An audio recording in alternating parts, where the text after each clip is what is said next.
Itinatampok natin na yon ang makasaysayang pangyayari sa Bahrain. Sa kauna-unahang pagkakataon, ang mga opisyal ng militar mula sa Syria at Lebanon ay dumalo sa isang panrehiyong kumperensiya sa depensa na pinangunahan ng US, kasama ang 12 bansa kabilang ang Saudi Arabia, Egypt, Jordan, UAE at iba pa.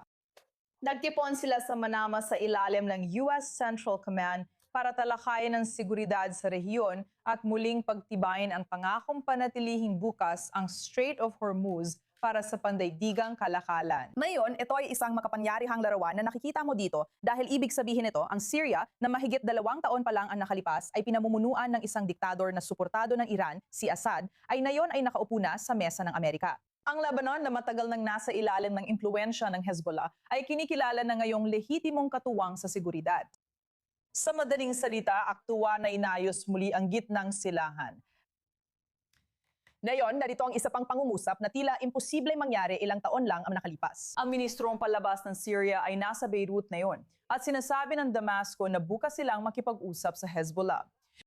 Ngayon, tandaan ninyo, ang kasalukuyang gobyerno ng Syria ay binubuo ng mga dating kumander ng rebeldeng grupo na ilang taon ding lumaban sa Hezbollah sa labanan habang sinusuportahan nito ang dating dikador na si Assad. Ngayon, nasa kapangyarihan na sila at kailangang magdesisyon tungkol sa pinakamakapangyarihang armadong grupo sa Lebanon, lalo na matapos imungkahing ang Syria na lang ang humarap sa Hezbollah imbes na Israel, ayon kay Pangulong Donald Trump. Ngayon, iginiit ng Syria na hindi ito makikialam sa pamamagitan ng militar at hindi ito papanig sa alinmang panig. Ipinapakita ng ganitong usapan kung gaano kalaki ang pagbabagong naganap at pagkakaayos muli sa rehiyong ito. Makakasama natin ngayon si Hagar Shemali, co-founder ng Lebanon-Israel Peace Alliance at dating direktor ng White House National Security Council para sa Syria at Lebanon para talakayin ito. Sinabi ng Syria na hindi ito makikialam o papanig sa kahit anong panig sa militar. Nasa Beirut ang foreign minister nila at bukas daw ang Damascus makipagpulong sa Hezbollah kung kailangan. Siguro ang tanong ko, sinusubukan ba talaga ng Syria na humanap ng diplomatikong paraan para pigilan ng Hezbollah o nahahatak lang ang Damascus sa bagay na di nito kontrolado? Una sa lahat, salamat Natasha sa pag-imbita sa akin.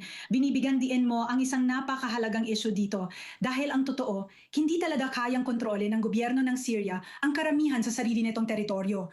Kaya mas sinusubukan nilang pumwesto sa paraang makakatulong sila sa Lebanon. Sinabi nila sa pagpupulong na alam nila ang sitwasyon noong panahon ni Bashar al-Assad. Para sa mga Lebanese, ang usapin tungkol kay Bashar al-Assad at pakikialam ng Syria ay sobrang nakakairita pakinggan.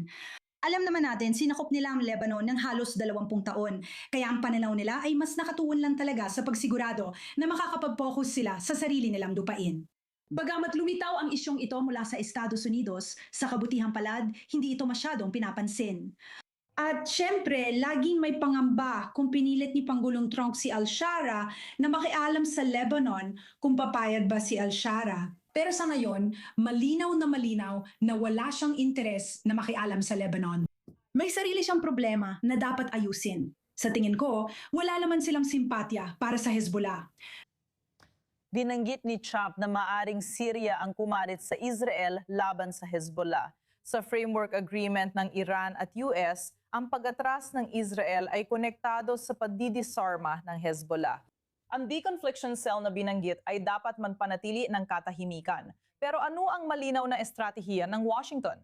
Mula sa labas, mukhang sabay-sabay na isinasagawa ang iba't ibang estratehiya na maaaring nagsasalungatan. Nung sinabi ko ang kasunduan, tinutukoy ko yung sa pagitan ng Lebanon at Israel. Oo, sige, tama ka. Maraming bagay ang mangyayari sabay-sabay, pero gusto kong paghiwa-hiwalayan muna ito ng kaunti. Sa Lebanon at Israel, pinakamahalaga ang usapan ukol sa proseso ng kapayapaan na pinamasiwaan ng State Department.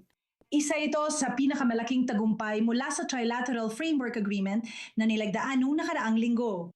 Ang tatlong pinakamahalagang bahagi nito ay una, na naalis nito ang prosesong ito mula sa kontrol ng rehime ng Iran. Pinatunayan din itong karapat-dapat paglaanan ng puhunan at ipagpatuloy ang prosesong ito. Pangatlo, binago nito ang takbo ng usapan sa Lebanon kung saan ang argumento ay Hindi ito kailangan ng Hezbollah, hindi kailangan ng kanilang mga armas. Hindi rin hinahanap ang kanilang serbisyo, hindi ang kanilang mga armas ang magtutulak para sa pag-alis ng Israel. Sa totoo lang, ang kanilang pagdisarma ang magdudulot sa kalaunan ng pag-alis ng Israel. At yan ang isang bagay na talagang pinagtutulungan ng dalawang partner na ito. Ngayon, kapag pinag-uusapan mo ang mga kontradiksyon, sasabihin ko sa iyo, yan. Tinanong si Pangalawang Pangulo Vance tungkol dito ilang araw na ang nakalipas. Sinabi niya pakinggan ang unang linya ng MOU tungkol sa tigil putukan sa Lebanon. Sa aking palagay, ang Trilateral Framework Agreement ay ganun ko naintindihan ang unang linya. Sa totoo lang, yun ang pinakamahalaga para sa akin. Pagdating sa mekanismo ng pag-iwas sa sagupaan na ito, hindi ko talaga ito ganong pinapansin dahil ang pinakamahalagang bagay ay ang koordinasyon sa pagitan ng mga Lebanese at mga Israeli o ng LAF at IDF na may kasamang militar ng Estados Unidos. At iyon ay talagang napakalinaw. Ako rin, kailangan nating tiyakin, kailangan nating malaman na ang pakikialam ng rehime ng Iran sa anumang proseso ay hindi dapat ituring na isang garantisadong bagay. Tama, ibig kong sabihin sa huli, ang CENTCOM na nagsasagawa ng mga konsultasyon ngayon, gaano ito kahalaga sa iyong pananaw? Sa tingin mo ba, kaya talagang panatilihin ng militar ng US ang mga diplomatikong kasunduang ito? Kaya una, masasabi kong napakahalaga nito. Ang pagpupulong na ito ng CENTCOM tulad ng sabi mo at ni Ruth ay bahagi ng pagbabago sa gitnang silangan na nasasaksihan natin na yon. Isa sa mga bagay at sana hindi ako maging masyadong makata dito, pero kapag tinitingnan ko ang Trilateral Framework Agreement, para sa akin ang dahilan kung bakit ito napakahalaga, bukod sa 3 punto na nabanggit ko kanina, ay ang katotohanan ito ay sumasalamin talaga sa laban ng mabuti at masama. Ngayon, may hidwaan sa pagitan ng rehime ng Iran at mga proxy nito at ng gitnang silangan na naghahangad ng katatadan at kasaganaan. Ang pagpupulong ng CENTCOM ay sumisimbolo nito. Nasaksiyan ko mismo sa likod ng mga eksena ang mga pag-uusap nitong huling 2 buwan sa pagitan ng mga Lebanese at Israeli.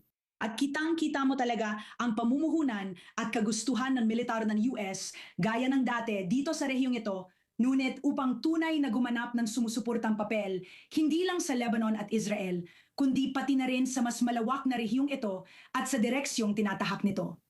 Kakailanganin ng pasensya, kailangan kong sabihin, lahat tayo ay balisa, gustong makasiguro at makakaranas ng mga tagumpay at mga kabiguan, pero marami ring dahilan para umasa. Sige, gusto kitang pasalamatan, Hagar. Maraming salamat sa pansama sa amin. Talagang interesante marinig ang pananaw mo tungkol sa lahat ng ito. Salamat din sa pag-imbita sa akin.